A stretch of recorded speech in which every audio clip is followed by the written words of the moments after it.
During the first several years of the 1990s, the citizens in and around Indianapolis, Indiana, might have stumbled on a very brief article in the local newspapers about how certain young men were disappearing from the streets of their town, never to be seen again. In each case, the episodes mirrored each other, only the names changed. But the articles grew no larger, nor attracted much attention. All the prodigal sons were gay, or were suspected of leaning in that sexual direction. Being gay, they were a cunning and yet steadily outcast breed of citizens in a very conservative Bible Belt. Even the officials remained lethargic. The common belief was that the victims might simply have gone on to other, larger, more glitzy towns like San Francisco or New York, where homosexuality was not considered wayward at all. The only victims here, thought the police, were the families these young men abandoned without a goodbye.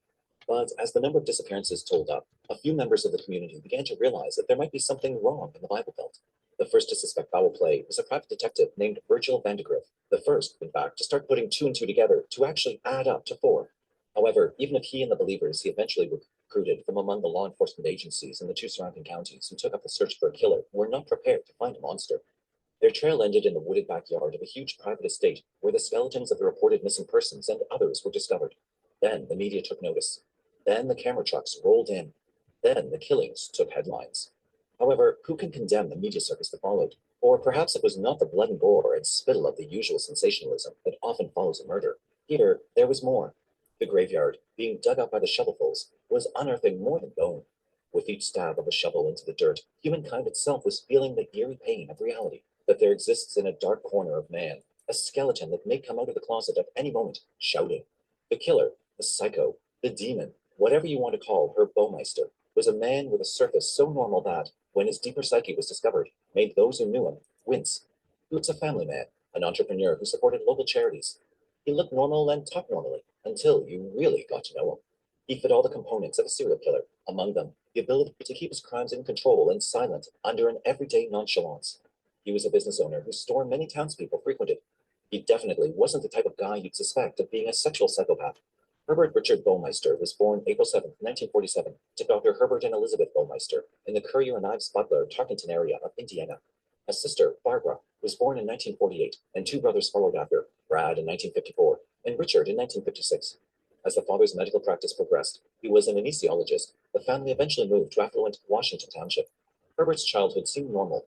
However, by the time he reached his adolescence, it became apparent that something wasn't quite right. A close school pal named Bill Donovan recalled that Herb would fall into strange reveries, often pondering repulsive things like what it would be like to taste human urine, and doing strange things. One morning on the way to school, he picked up a dead crow that had been hit by a car and shoved it in his pocket. Then, while the teacher wasn't looking, he dropped it on her desk.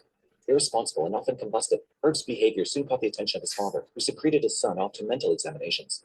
A lengthy series of tests eventually diagnosed the boy as schizophrenic, having a two or more sided personality base. However, there's no record of further treatment. Because his high school, North Central, focused on sports activities, pedantic, bookish Herb could not become part of the in crowd.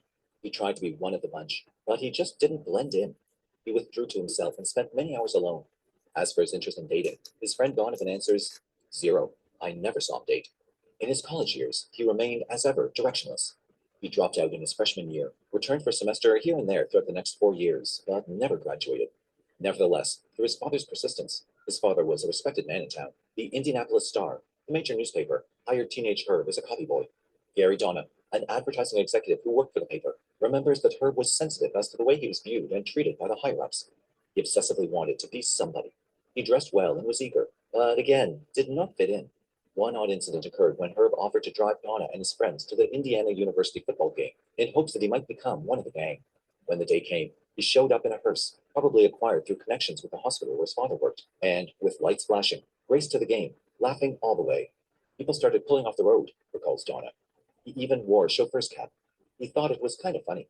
Donna, however, his friends and their dates, wondered what kind of oddball was at the steering wheel. And the weirdness continued. It wasn't long after he started working at the Bureau of Motor Vehicles, another job his father was rumored to have secured for him, that Herb began ranting and raving at fellow employees for no apparent reason. His tenure over the years marked odd behavior, according to former coworkers and others. One Christmas, he raised eyebrows by sending coworkers a card with a photo of him and another guy dressed in drag. Despite his in-house personality conflicts and erratic deployment, the Bureau nonetheless noticed an apparent go-get-em attitude mixed with a high degree of intelligence. It wasn't long after that he earned the title of program director.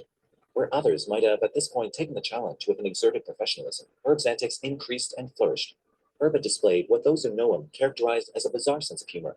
While at the BMV, it took the form of urinating on his boss's desk. It was no secret around the office who the culprit was. Still, Herb somehow managed to avoid being fired until he urinated on a letter addressed to the governor of Indiana. In November 1971, Herb had married Judy Sater in the United Methodist Church in Indianapolis. Judy was a college graduate who was introduced to him by a mutual friend. She was attracted to the tall, light-haired, boy-faced Baumeister, and in their initial chat, they discovered they shared many things in common. Both were young Republicans, and both yearned to have their own business one day. Julie quit her job as a high school journalism instructor in the latter half of the 1970s to concentrate on having a family. Besides, Herb was earning decent wages at the BNP. Three children followed: Marie in 1979, Eric in 1981, and Emily 3 years later. When Herb was asked to leave the BNP, the ever-faithful Julie returned to teaching to supplement her husband's income through an assortment of odd jobs. He eventually wound up working for a thrift shop, and, although he felt menial at first, soon realized the potential available in a place like that. He and Julie talked it over, and, based on Herb's acquired knowledge of running such an outlet over the 3 years he worked there, decided to invest what money they had into their own store.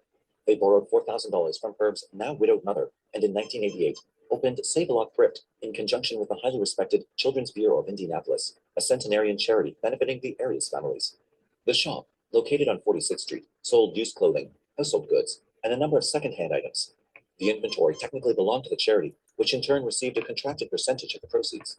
Shoppers found the Save-A-Lot tidy and offering only quality merchandise. It became a popular place to shop for families on a budget. In no time, Herb and Julie Baumeister received high praise from the Children's Bureau, whose humane cause greatly benefited from the couple's obvious management skills. The store earned $50,000 in its first year. Soon, they opened a second store. Successful business people now, in 1991, the Baumeisters moved from their middle-class home into the fashionable Westfield district, nearly 20 miles from Indianapolis in Hamilton County. Here they bought, on contract, an elegant Tudor-style home called Fox Hollow Farms, complete with 4 bedrooms, an indoor swimming pool, and a riding stable. Its 18.5 acres provided the country tranquility in which Julie always hoped to be able to raise her children. The couple was living the American dream, on the surface. Herb called the shots, and Julie always went along for the ride. Julie was forced to live in Herb's shadow. Whenever they disagreed about what should be done with respect to a particular matter, Herb would basically take over the conversation. He'd say, "Julie, that's not what we're going to do." Julie deferred to Herb, but she wasn't very happy about it. More than once, the couple split, albeit briefly. The house itself seemed to adopt the tension within its walls. Neighbors and business associates who entered the Fox Hollow estate later recalled the rooms as being cluttered and unkempt. The Baumeisters, they said, lacked order, or more appropriately, ignored it. The once groomed grounds of the manor house became overgrown. Julie would often take the children to visit Grandma Baumeister weeks on end at her condominium on Lake Wawasee. The couple would tell their friends that Herb didn't go along because of business pressures. Behind the bedroom door, there was little pacificity to their marital problems. Julie later admitted that she and Herb had engaged in sex only 6 times in the 25 years they were married, and Julie never saw her husband nude. Herb dressed in the bathroom, and when it came time to go to bed, he would always put on pajamas, slipping between the sheets. He was ashamed of his skinny body. That should have been a tip-off to Julie that something was wrong, but she was an over-trusting woman who, despite their problems, put complete stock in her husband's actions. Julie, probably in trying so hard to reconcile their differences, threw her mental state into a complete dependency on Herb. Deep inside, she chose not to see the signals, and that may have been the reason why she believed a preposterous alibi in 1994. Son Eric had been playing in the family's wooded backyard when he found, half buried, a complete human skeleton. Showing the gruesome discovery to his mother, Julie anxiously awaited her husband's arrival that day home from the shop. When she showed him the curiosity, he explained that it had been one of his doctor father's dissecting skeletons. He had had it stored in the garage and buried it in the yard only after he decided to clean out the garage. Simple explanation, he said. Subject closed. Virgil Vandegrift has been in the law enforcement arena and has seen and heard enough drama in his life as a Marion County sheriff to immediately spot trouble lurking in the shadows around the corner. One of his more popular cases was the locating of missing persons. The way it works here in Indianapolis is that persons are not classified as missing until they're gone 24 hours, he explains. The case then goes to a district detective, and if they don't find them in 30 days, it travels to the Missing Persons Bureau for them to investigate. Now, to the general public, this seems like a lot of red tape and highly absurd. Parents don't want to wait to find out what happened to their kid, and wives don't want to wait to see what happened to their husband. When the mother of 28-year-old Alan Broussard approached him in early June of 1994 to tell him her son was missing, Vandegrift wasn't alarmed. Many cases, he states, usually turn out to be mere runaways with little or no foul play involved. He nevertheless began to investigate the case. Alan Broussard, he learned, had had his share of troubles. A heavy drinker, he was also gay in a community that pretty much shunned that lifestyle. He was last seen, in fact, leaving a gay bar called Brothers. Virgil issued posters throughout Indianapolis and elsewhere that ran Allen's photo and asked for information from any citizen who might have seen him. If Vandegrift at first perceived no ill intent behind Allen's disappearance, his perception of what most likely did happen to the man changed quickly. Before the end of July, he became convinced that, as he puts it, Indianapolis had a serial killer on its hands. Three incidents occurred, tumbling on top of each other. First, Vandegrift learned that an Indianapolis police detective named Mary Wilson was working on the disappearance of other gay men throughout the area, all similar to the Broussard mystery. Even their physical appearances and ages paralleled. Second, he came across a small article in a magazine called Indiana Word about a man named Jeff Jones who had disappeared in mid-1993, a year earlier. This gay lifestyle publication, which Vandegrift's investigators picked up while scouting the gay bars for information on Broussard, reported that Jones, 31, had evaporated into thin air from the streets of Indianapolis. Vandegrift, in researching Jones, discovered that the prodigal shared a background of the social indifference and wayward habits as the others. But what convinced Vandegrift to regard these vanishings as more than circumstantial was the event of yet another disappearance. The latest took place in July. This time, Roger Allen Goodlett, 34 years old, left his mother's place where he lived to visit a gay bar on 16th Street. As with the other two men, roughly the same age and with the same casual approach to life, Roger was swallowed into oblivion. As with Mrs. Broussard, Goodlett's mother came to Vandegrift because she didn't want to wait for the legal period. So she told Virgil about Roger, his childhood demeanor, his trusting nature, his tendency to drink too much, the whole litany of factors that made Roger vulnerable alone out in the streets. To Vandegrift, listening to her recite felt like a repeat of those sessions with Alan Broussard's mother. The fates of these three men were too close to ignore, he noted. Vandegrift and his investigator, Bill Hilsley, scoured the gay bars in town, but didn't come up with much. Owners and frequenters of the establishments seemed too frightened to talk. They did learn, however, that Goodlett had left our place with another man, whose description remained vague, in a light blue car with an Ohio license plate. Unfortunately, Vandegrift found the police disinterested in the information he supplied. But the private detective was not to be discouraged. Sometimes breakthroughs come from the strangest places and in the most unexpected patterns. And, as he surmised, one indeed presented itself in August, only weeks after he entered the case. He met a guy who had known Roger Goodlett from the gay bar scene. He had seen Vandegrift's posters and believed he had stumbled onto some information that might solve the puzzle over Roger's whereabouts. His story was incredible, but he swore it was true. He had been seen with a man whom he was sure was a serial killer. When he tried to tell the local police, they treated him like he was crazy. The FBI suggested he had been on a drug trip. Phoning Roger's mother, she put him in touch with Detective Vandegrift. The informant had seen and talked to the killer. In fact, in retrospect, he seems to have miraculously escaped with his life. Over the next several weeks, he made several visits to Vandegrift's office, each subsequent one yielding a little more information as he recalled it, or chose to tell it. Simply, he feared for his life. But as he came to know and trust Vandegrift and his secretary, Connie Pierce, he opened up more and more each time. His interviews were recorded with his permission. According to the informant, he had chanced upon his suspect in a local gay bar in town, the 501 Club. Actually, he had seen him before in Indianapolis's gay night scene, but couldn't place him. Tall, lanky, and silent, but they had never spoken. On this particular August evening, what had drawn his attention to the man was the extreme way he seemed to scrutinize the Roger Goodlett missing person poster that hung behind the bar counter. I just had a feeling, by the way he was captivated by that poster, that he was the man who killed my friend Roger, he told Vandegrift. Something in his eyes. His story unfolded. Suspecting the stranger of Roger's disappearance, he introduced himself to the man in hopes he would find out what he might know. The man, who called himself Brian Smart, invaded his subtle inquiries about Roger, but, smiling, invited him out for the night. He explained he was a landscape artist from Ohio, currently living in an empty house outside of town that he was preparing for the new owners yet to move in. Let's go back there for a cocktail and a swim, he asked him. He reluctantly agreed. And then a night of abstract weirdness began. Outside, they got into Brian's gray Buick with an Ohio license plate. They headed north on Meridian Street, where it turned into US I-31, the downtown expanses disappearing behind them as the greener suburbs emerged. The informant didn't often venture this far north of Indianapolis, but he knew they were heading into rich people territory. They finally drew off the highway, somewhere past 121st Street, made several more turns, then entered a quiet locale dotted with expensive new homes and horse farms, set off by split rail fences. At an asphalt driveway marked by a sign atop a landscape stone embankment, Brian slowed. Something farm was all he could make out on the sign. The Buick paused before what was a large Tudor country mansion, unlit. They alighted from the auto and entered the dark house through a side entrance, passing through the garage where the informant spotted several cars parked, among them an antique car. Entering the house, he thought it seemed haphazardly furnished. Even in the moonlit dimness, he could see that there were items of furniture and boxes everywhere. He followed Brian through a succession of rooms until they came to a descending staircase. Come on, Brian motioned down. There's electricity in the basement, and led him to a large recreation room at the bottom of the steps. Like the upper quarters, this room with its wet bar and connecting indoor pool might have been pleasant were it not for an array of clutter. The sight of mannequins around the room, staged in various poses, shot a chill through him. I get lonely down here, Brian noticed his interest in the grotesque forms. They give me company. Refusing to take a drink as offered, Brian noticed his host's countenance darken. Nevertheless, Brian insisted that they party, but first excused himself briefly. Upon his return, he seemed looser, less timid, gabbier. He thought for certain that he must have done some drug in his absence. Cocaine, he speculated. He'd seen the same buoyancy in other people who were coked up. Brian convinced him to go for a swim, and what he discovered was a lap pool with equal depths at both ends. While the guests swam naked, Brian talked about a number of subjects. Eventually, however, his expression changed. I just learned this really neat trick, he whispered, gathering up the hose that lay serpentined on the edge of the pool. If you choke someone while you're having sex, it feels really great. You really get a great rush. You just want to pinch these two veins, he continued, indicating the carotid arteries in his own neck, and it's such a great buzz. You should see how someone looks when you're doing it to them. Their lips change color. That's how you can tell it's working. Listening to this, Brian, if that was his real name, carry on about his asphyxiating sexual delights, now convinced him that Brian had murdered Roger, and God knows who else. Do it to me, Brian said.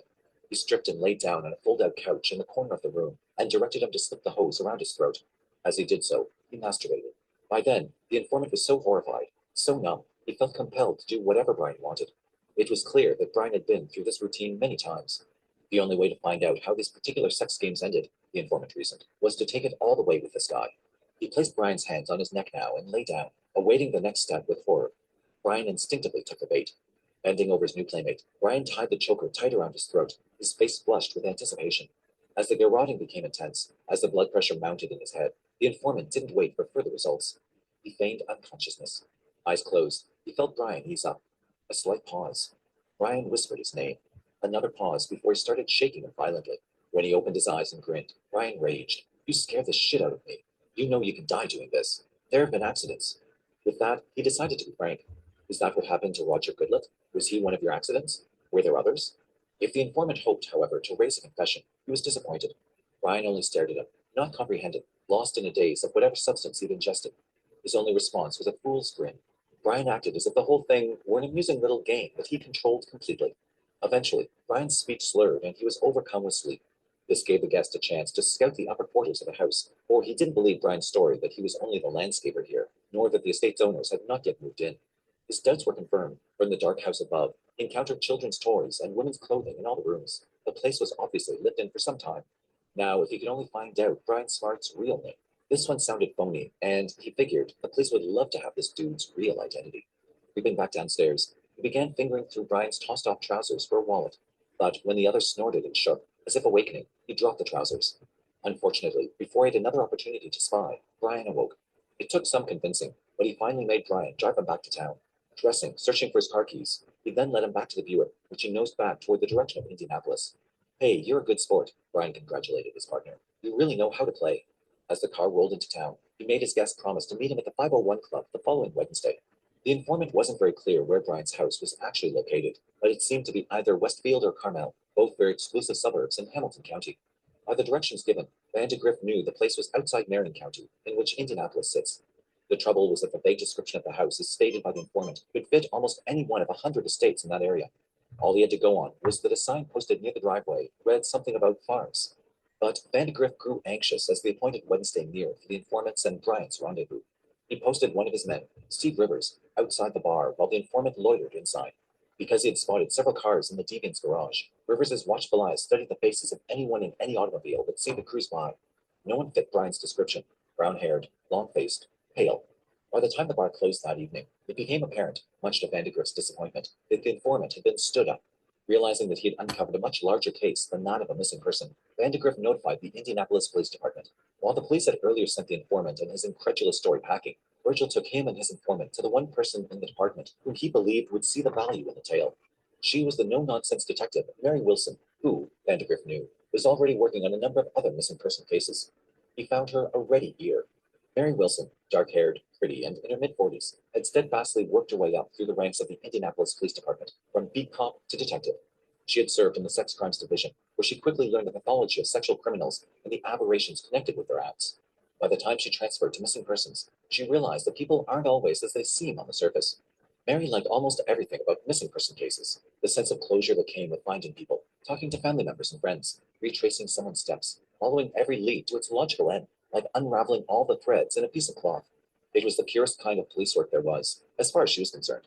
In fact, she had been the principal investigator in the Jeff Jones disappearance, the case that Vandegrift had read about in the Indiana Word, and whose details matched so closely with those of the missing person reports for Roger Goodlett and Alan Broussard.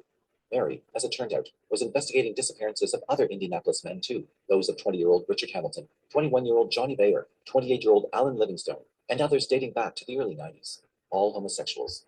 Mary recognized the informant as perhaps the long-lost connection that might help tie these many disappearances into one nutshell. He had actually survived a night with a possible killer and was willing to talk about his experience in all its sordid and mind-bending details. Repeating his story to Mary, he then accompanied her on the prowl through the northern suburbs to find the scene of his nightmare. Pulling into one gateway after another, none of the private manors struck a familiar chord. And in the meantime, Mary designated plainclothesmen to field the gay bars in town, the 501 Club, the Varsity, and our place, where they talked to the bar owners and their frequenters for information that might identify the elusive kidnapper and throttler. Get me this guy's license plate number, she told the informant, and we'll take it from there. Mary wasn't sure the informant could come up with the number, but he and his friends had a better shot at it than she did. They were in the bars, and there was a chance that Brian might show up again there.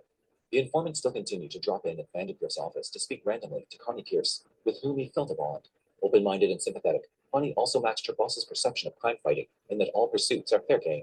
While Vandegrift utilized all the high technology components of law enforcement, Connie knew that he wasn't beyond using such means as hypnosis, for instance, to help solve some 300 crimes. It was Connie's idea to call a friend of hers, a psychic named Wanda, who lived in Ohio. She related the facts derived from the tape recordings that Vandegrift had made of the informant's interviews, in hopes that Wanda might shed some light on the whereabouts of the house with the mannequins. While she couldn't pinpoint a location, Wanda's words made Connie shudder. I see a man tied to a bed, handcuffed, spread-eagled. I see pictures being taken while he's being strangled. The tongue is swollen, quite long, coming out of his mouth. And the eyes. Oh, that's a hell house. Tell him never to go there again. Impressed with the woman's dramatic warning, Vandegrift continued to check on the house's identity through more routine means. Vandegrift dispatched one of his investigators, Bill Hillsley, who had been a state trooper for many years and knew the highways and byways of the Indianapolis area, to search the county suburbs. His quest brought him to a property sign at the end of a long driveway in Westfield marked Fox Hollow Farms. He was aware of the informant's statement about seeing a sign outside Brian's house that read Farm something, and thought he would investigate. The estate Hillsley came upon greatly resembled the informant's description, large, run down, and morbid. Nobody seemed to be home, so he parked his Isuzu and peered through several windows, hoping to catch sight of an indoor pool or to smell the sharp odor of chlorine. Knowing that he was stretching the legalities of his job, he didn't tarry, but felt sure that this might be the place that the informant had visited. It belonged, he found out, to a family named Baumeister. Vandegrift ordered aerial shots made of the property. When he showed the photos to the informant, however, the latter digested them a moment before replying, No, I don't think so. The driveway is too short from what I remember it to be. Herb Baumeister continued to live his facade. His marriage to Julie continued its on-the-surface normalcy, and their two Save-A-Lot stores continued to occupy much of their daylight time. The cracks that had been invisible to others up until the mid-1990s were now beginning to manifest. The strains of a sexless, loveless marriage were appearing in the mannerisms and on the expressions of, especially, Julie. People at home and in the neighborhood were talking. Professionally, their business began suffering. By the end of 1994, the Save-A-Lots had taken a plunge. Shoppers declined. Bills soared. Julie, tired of the bickering and financial dilemmas, and of a fairy tale life that never quite matched Cinderella, threatened divorce. As another new year opened, however, she did not act. Instead, she sat by and watched her business decline, her marriage sour, and her husband grow stranger. At the workplace, Herb's ever-darkening moods were venting on his employees. He demanded grueling work and unfair attention from them, acting as if he were some kind of king who deserved the peons' praise. He fired those who wouldn't comply with unjust treatment, yet his own workaday behavior was a farce. He would, say his employees, disappear for hours, then return reeking of alcohol and barking orders through whiskey breath. The once tidy stores had become, under the lack of Baumeister attention, sloven. Everything was so dirty, remembers one of Herb's clerks. Everywhere you looked, there were mountains of garbage bags. It was like working in a garbage heap. Almost a year had passed since Virgil Vandegrift and Mary Wilson had begun their search for a man named Brian Smart. His real identity in his house of mannequins remained a mystery. Whatever leads we could have taken went nowhere, Vandegrift states. Personally, I didn't feel there was a whole lot of cooperation between the city police and the Hamilton County officials, whose attitude I sensed was one of, these folks here are rich and therefore above suspicion. But in truth, there weren't many hard leads, so we couldn't push too far. Hamilton was Indiana's fastest growing, wealthiest county. Its median family income of $87,168 was more than twice that of the rest of the state. The average home went for $106,500, just a swift 25-minute highway commute north of Indianapolis. It was dotted with picture-perfect older communities, postcards of suburban Middle America. The hard lead that Vandegrift and Wilson wanted did finally leap forward. Assuming the situation had cooled enough for his reappearance on the gay scene, Herb Baumeister decided to stop in at the Varsity Lounge on the evening of August 29, 1995. Present at the bar was the informant who, having given up hope of ever seeing Brian Smart again, refrained from jumping out of his shoes with excitement. He chatted with Baumeister nonchalantly and then, at evening's end, managed to record the license plate number on the pickup truck which Baumeister drove away. The next morning, hearing what the informant had accomplished, Mary Wilson cheered. Plate number 75237A belonged not to anyone named Brian Smart, but to a Herb H. Baumeister of Westfield, Indiana.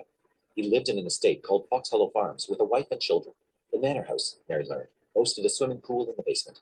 Now the police were closing in, and Herb began to unravel.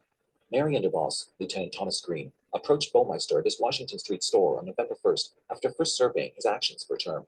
Without pretense, Mary told him straight out why they were there. They were investigating the disappearance of several young men in the Indianapolis community, that he was a suspect, and they wanted to search his home. With the snub of a suffering saint, he refused, telling them that further communication must be channeled through his lawyer. In the car, afterward, Green told Mary that he thought Herb was not only nervous beyond belief, but one of the weirdest guys I've ever seen. Not to be outdone by Herb's refusal, Mary attempted to out-angle him. She approached Julie Baumeister, who, as co-owner of Fox Hollow, could legally authorize a ground search of the connubial property. The detective found Julie just as stubborn as Herb had been, however. Evidently, Herb had told Julie that he was being falsely accused of theft, and if approached, do not, under any circumstances, allow the police to conduct a search. But when Mary confided in the wife, explaining the real reason for their quest, Julie looked at Mary as if she'd just dropped a nuclear bomb in her lap. When she recovered enough to speak again, she informed Mary that they could not search her home. She was polite, but still stunned, almost beyond words. Mary gave Julie her card and urged her to call her if she changed her mind. Julie's refusal, the law knew, did not indicate her guilt. It was typical of the reaction of a wife who denies she has wedded someone with such a dark side. As things soured more and more at the Baumeister residence, obviously brought on by the tensions Herb was feeling by the police inquiries, Julie even phoned Mary Wilson one morning to blame her for causing her domestic life to worsen. "The police are not coming to my house," she screamed, "tearing through things, upsetting my children, all on the word of a psycho with whom my husband has never even heard of." Vandergriff, as a private detective, denounces the waiting game played by the county police at this point. Mary Wilson, who wanted a search warrant, was unable to get one issued because Hamilton County was outside of her jurisdiction. Hamilton County, in the meantime, would not cooperate. Why? Who knows? Whether it was their timidity to confront an otherwise law-abiding citizen until they had conclusive proof, or whether they really didn't believe Baumeister was guilty, I don't know. But it might have saved a lot of trouble with the 6-month wait it eventually took for Julie to finally open her backyard for inspection. It wasn't until June of 1996, 6 months, as Vandergriff states, that Julie came to her senses. Over that time, her husband had become a paranoid wreck. When the Children's Bureau decided to cancel its contract with the two failing Save-A-Lot stores in May, he seemed to go off the deep end.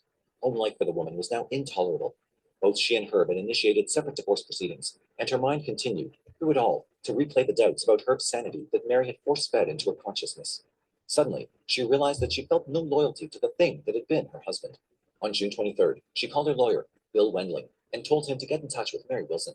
Herb was currently out of town with his son Eric, visiting his mother at Lake Wawasee, and she wanted to take this opportunity to tell Mary about the bone she had found in her backyard. The following day, after Julie's lawyer notified her, Mary Wilson drove anxiously to Fox Hollow Farms. Accompanying her were two very skeptical Hamilton County officials, Captain Tom Anderson of the County Sheriff's Office, and a detective, Jeff Markham. In truth, Anderson was sure that the human remains Wilson hoped to find would turn out to be animal bones. He was not too shy, even to Mary's face, to directly appraise the woman's suspicions as bullshit. Julie Baumeister, with attorney Wendling at her side, met the law enforcement people at her front door that afternoon and led them through the house to the wooded backyard. There, she pointed to the spot where, 2 years earlier, her son Eric had found a skeleton. The reason she had not notified the authorities until now, she claimed, was because she had believed Herb's story about the bones being no more than a dissecting skeleton. His recent erratic actions, however, filled her with new doubts.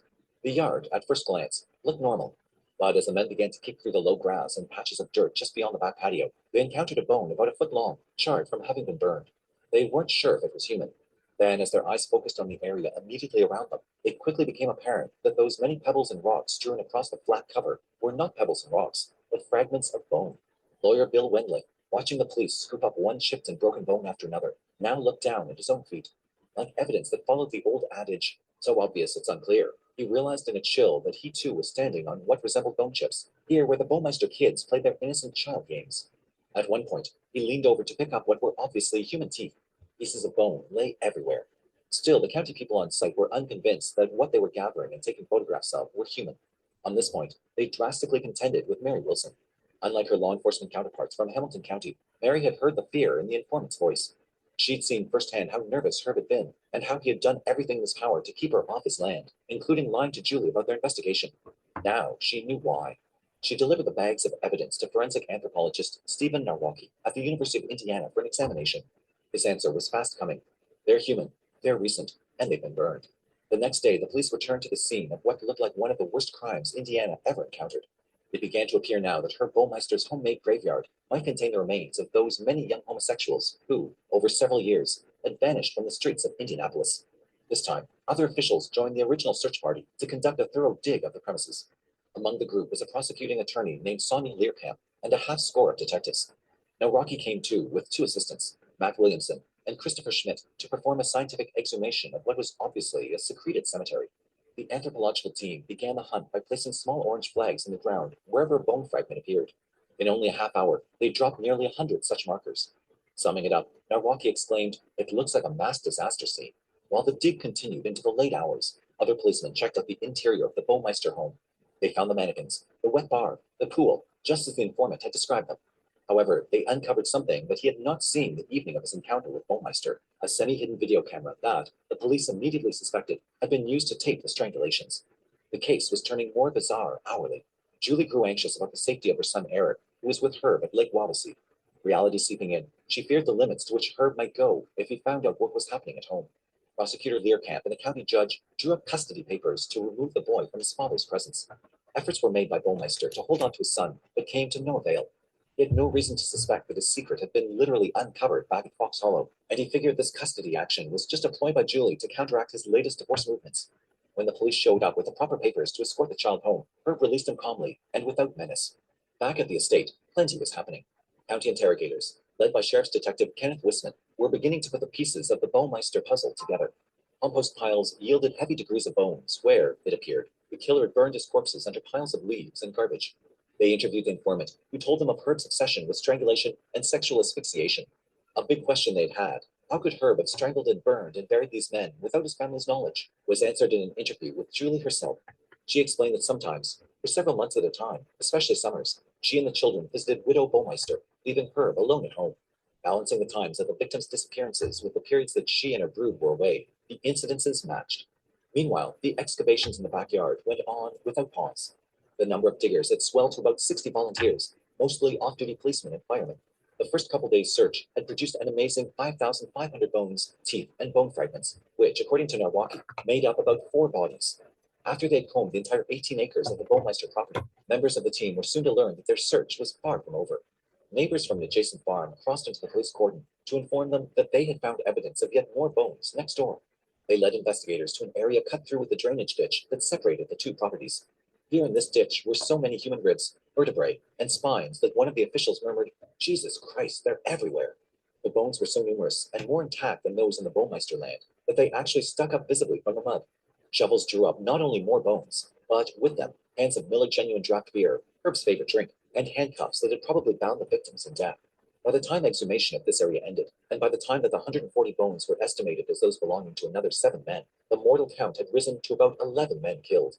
It would be September before the anthropologists were able to identify some of the bodies. Disappointingly, only 4, and each of these gathered from dental records. The 4 positively identified victims named were Roger Allen Goodland, 34, Stephen Hale, 26, Richard Hamilton, 20, and Manuel Resendez, 31. To this day, the remains of others found at Fox Hollow Farms wait to be identified. But where was Herb Baumeister? He'd absconded from Lake Wawasee and, like his victims, faded into the mist. The only clue the police had came from Brad Baumeister, Herb's brother, who called Detective Wisman on June 29, 5 days after the police found the graveyard behind the house. Brad told the policeman that his older brother had phoned him from the little Michigan town of Fenville, saying he was on a business trip and needed money quickly. After Brad sent the cash, he became aware of the goings-on at Fox Hollow and notified the authorities immediately. As best can be determined, Herb, in his 1989 gray Buick, left Wawasee and headed north, arriving at Fenville around the 28th of June. The next day, he reached Port Huron, where he again phoned Brad, asking for more money. By this time, Brad had spoken to Wisman, who asked Brad to tell his brother, should he ring again, to have him call the police who wanted to talk to him. It was a futile request, he figured, but worth trying. At this point, the fugitive entered Canada. Ontario Provincial Police told the Indianapolis Star they believed Herb arrived in Sarnia on June 30th, spending several days there before driving east along the Lake Huron shoreline to Grand Bend, Ontario. There, at Pinery Park, on the evening of July 3rd, Herb would take his last life, his own. He put a .357 Magnum revolver barrel to his forehead and pulled the trigger. The note he left behind attributed his decision to a failing business and an irreparable marriage. There was no mention of the skeletons left behind him in Westfield. Instead, his final words on the 3-page suicide document explained that he would now eat a peanut butter sandwich, his favorite snack, and then go to sleep. The evening before he died, a Canadian trooper had stopped him to ask him why he was sleeping in his car under a nearby bridge. He told her that he was merely a tourist passing through and was grabbing a moment's rest. At the time, she noted some luggage and what looked like a pile of videotapes in his back seat. Were these videotapes of the murders he committed in the pool at Fox Hollow Farms? We will never know because after he died, there were no signs of the tapes on him, nor in his car. He must have tossed them in a lake before he shot himself. Maybe it's for the best.